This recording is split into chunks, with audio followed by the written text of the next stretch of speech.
A bit of news from GPFans on the first day of testing, and isn't it good to get cars back on track in Formula 1? Of course, get onto gpfans.com for all of our updates from our GPFans team down there on the ground in Spain. But before we get into all of that, let's have a little look at Alpine's new car, as Alonso hopes that a little bit of trickery perhaps in the technical regulations will give them the boost for this coming season. Charles Leclerc is talking about the pain of his squabble with Carlos Sainz, coming second best last season to his teammate. And there's plenty more to dive into in the world of F1. So hit the subscribe button down below to stay up to date with everything we do here at the channel. But now let's get into those important headlines. Let's get some news from Barcelona and day one of pre-season testing, as Red Bull has broken cover with the true RB18 for the first time, with Max Verstappen beginning the team's pre-season preparations. Red Bull was the second team to launch its 2022 F1 machinery after Haas, but it was quickly noted that the car featured in the launch was nothing more than the show car launched by F1 at Silverstone last year in a fresh coat of Red Bull paint. Like most of the other teams, Red Bull did complete a shakedown test with limited running at Silverstone earlier in the year, although no images were published from this running. Immediately obvious on the RB18 are the scoops below the side pod air intakes. The suspension also catches the eye, with the Red Bull following a similar path to McLaren, with pull rod suspension at the front and push rod at the rear. Verstappen will drive the car for the entirety of Wednesday, with Sergio Perez substituting in for Thursday and the pair splitting duties on Friday.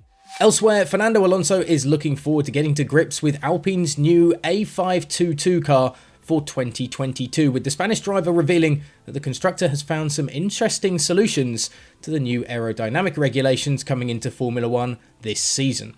Alpine launched their car this week, sporting a bright pink alternative livery for the first two races of the season, before switching to a blue and pink colour scheme for the rest of the campaign.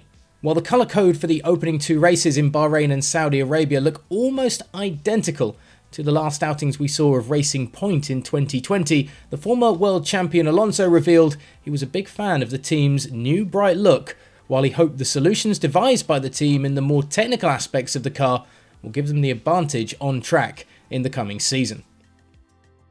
The new car, I really like the livery. I like the colours, the combination, said Alonso after the launch of the new vehicle. Obviously, the technical side of it we have to keep secret, and we have to first hit the track and see how it behaves. It is going to be an intense winter for us. We need to develop the car as fast as we can and learn from the new regulations. But we have some interesting solutions on the car, so let's see if we can unlock the performance as soon as possible. Asked if the new car will be a game changer for F1, Alonso replied, "I hope so. I came back to the sport in 2020 because of these regulations, so it has been 1.5 years that we wait for these cars. I think the team did an amazing job in the last year building this car in Enstone, so we are all very motivated." Elsewhere, Charles Leclerc has discussed the pain of being beaten by his teammate Carlos Sainz last season in their internal scrap at Ferrari, as that looks to heat up going into the new campaign, while Haas aren't playing favourites between their two drivers, as Mick Schumacher and Nikita Mazepin get set to continue their internal squabble into this new season. And of course, check out the link in our description down below to see the driver lineups for the 3 days of testing in Barcelona today, tomorrow and Friday, as we bring you live updates from our crew on the ground in Spain. All of those stories and more on gpfans.com, and don't forget to subscribe to the channel here for all the latest news and views from around the world of F1 and this season.